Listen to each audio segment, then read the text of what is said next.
I've got one of my students, Kai, here doing what I call the tap tap drill on the Stingray ball machine here. And how I've done this is hopefully quite interesting. What I've done is he's done the same exercise, but I've changed the side of the machine. So on the right hand video, the machine is on the right hand side, and on the left hand video, the machine is on the left hand side. So he's going to be ghosting his backhand, playing a shot on the forehand on that side, and then obviously it's the mirror image on the one on the right. And the reason I'm doing this little video, I'm very big on the quality of the ghosting. You want to train like you play. So with this idea of that there's a ghost there on the left, how close is he to playing the same shot on the right? How good is his ghosting or his intentions there to be able to match and mirror what is going on the right, a tick or a cross, okay? So, and I'll do it for both sides, because don't feel that the ghosting is a waste of a shot. It's more important. It's probably, maybe or maybe not as more important than the shot itself. But why I like to really emphasize it, it's a perfect situation. There's no ball, there's no distraction. And what you want to be able to do is ghost that well enough, code yourself in this position that when the ball arrives, you know what? You've done a lot of good work in it. And actually, we just take that snapshot there. There's quite a bit of difference, isn't there? Maybe you can see it straight away. What's happening there in Kai's ghost, I'm not quite liking how he is looking towards the front wall, how his racket is a little bit too low. And again, not be too harsh on him. I told him this when I was coaching him on the court, but that ghost for me is not a true representation of how he's playing the shot. Okay, he gets a little bit close to that shot, so that maybe compromises it. But let's go back to this one there. Okay, that's actually quite interesting because the ball's a little bit lower. But how close or how similar is he to both? Yes, there are similarities, but there's also quite a lot of differences. So this one, yes, he plays that ball low, and that one he goes low. I was actually really encouraging him to try take that ball a bit higher and go meet the ball, go really get the racket up and out to the ball. But there's quite interesting how he looks way too open in that position and how he's a little bit better side on in that position. So let's maybe just tether that together. How's he following through? Yep, slightly different. I know maybe it's slightly different times. He does pretty good mirror image of dragging the back foot, but for me, that's the concern, isn't it? That foot is definitely too open, looking towards that front wall, hasn't quite got the ghost in the right position. And let's go to another one here. Let's see if he does this well. So there's the ghost on the left. Not a bad mirror image there. And I think it's quite cool when you see the same person doing, the same thing, same socks, shirt, shoes, all that stuff. Going across there, let's see what happens here when he plays it. I'm just going to move it here. Again, it's a low reach one. Again, good position, not a bad position there. He's got a slight arch in his back that I would like to get rid of. But again, there, yeah, that's not quite right. And again, okay, maybe he was looking at the machine and kind of trying to see when that next ball was coming out.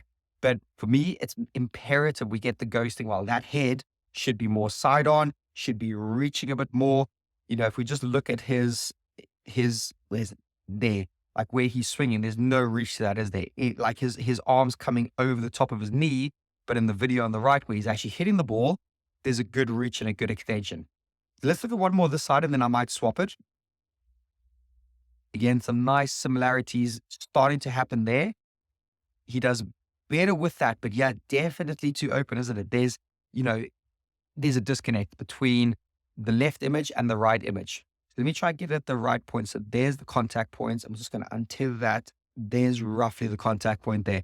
So yep, there we go. We can see it again. We can see that slight compare and contrast. On the right, I think there's some pretty good stuff there. A few little tweaks I might, I've done other videos where I've spoken and analyzed what's going on here. So that's not the time for this. This video is more focused on how good of a quality is that? How well are you training your muscle memory to be able to get into that position?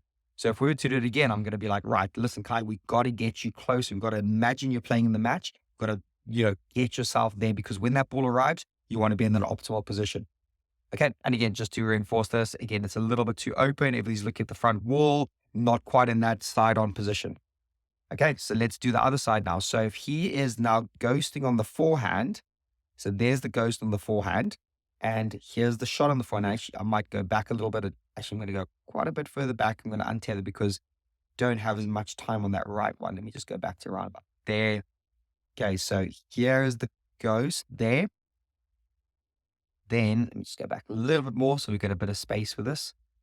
And Here's the shot there. Okay, so let's see. Let's do our little compare and contrast. Again, a little bit too, well, not again, but definitely too open on the shot there. How's that ghost looking? Yeah, interesting, isn't it? Can you see the differences there? Definitely, lower racket position. He actually gets a little bit more side on better in the ghost there. But again, that head, again, given benefit of the doubt, he might be looking at the machine, looking for the ball to come out, but we want to get more side on. And on the image on the left, the one that he's hitting, as you can probably notice, like I said, there's another video where I've done a big dissection of this. His chest is way too front on. He's getting too far behind the ball and everything's looking at that front ball now. That's not the right or the optimal position. Let's just go into the next one. Let's see how we're looking as he's going across. Let me just see. Yeah, the movement patterns are similar, which is nice. He's getting his back foot behind. Let's kind of get it roughly about there. Yeah, what I like about the one on the right, his racket's in a slightly better position. I'm not a big fan of where that elbow is. That's definitely too tucked in, but his racket is more vertical. One of Kai's little issues is he drops his racket head back a little bit too early, makes it a bit flat, has those strings facing the ceiling a bit early, as well as getting behind the ball. And that becomes more like of a push or a tap into the front right. There's not as much severity as I would like to see. Let me see if I can tether it at the contact point. Again, as you notice in the ghost, very, very open. Both sides are too open on this, in this essence. Obviously he's ghosting with that racket low. I'd love to see him with the racket up, go reach it. That's why it's called a tap shot, because the ghost is meant to go tap there and he's meant to hustle across and tap the backhand volley. So it's a tap, tap, tap, tap, tap, tap. That's ideally what we're looking to do. That's the reason I call it a tap draw. So let me go together again as he hits. Yeah, some fundamental things that need to change there a little bit. But like I said, it's more about going, right, what's the image there? Is it linked to there? Not so much. And that's something that I'd like to work on with him the next time we do this. So again, let's look at one more. So there, it's really interesting. He gets rackets in good positions. There's definitely more clearance with the elbow in that one. Look at how tucked up that elbow is. It's almost, well, it's behind his scapula, isn't it? It's behind that shoulder blade. That's very, very constricted at that point. And then when he swings, doesn't really look like he extends away. On the one he's hitting, he actually extends away pretty well. Okay, that was a bit of a tricky one because the ball was not quite in the same position. But that's okay. I'm quite liking that. If I'm honest, I would like to see the elbow away a bit more. Angle of the racket might even be around about there to go and reach it. Everything feels a little bit too tucked in.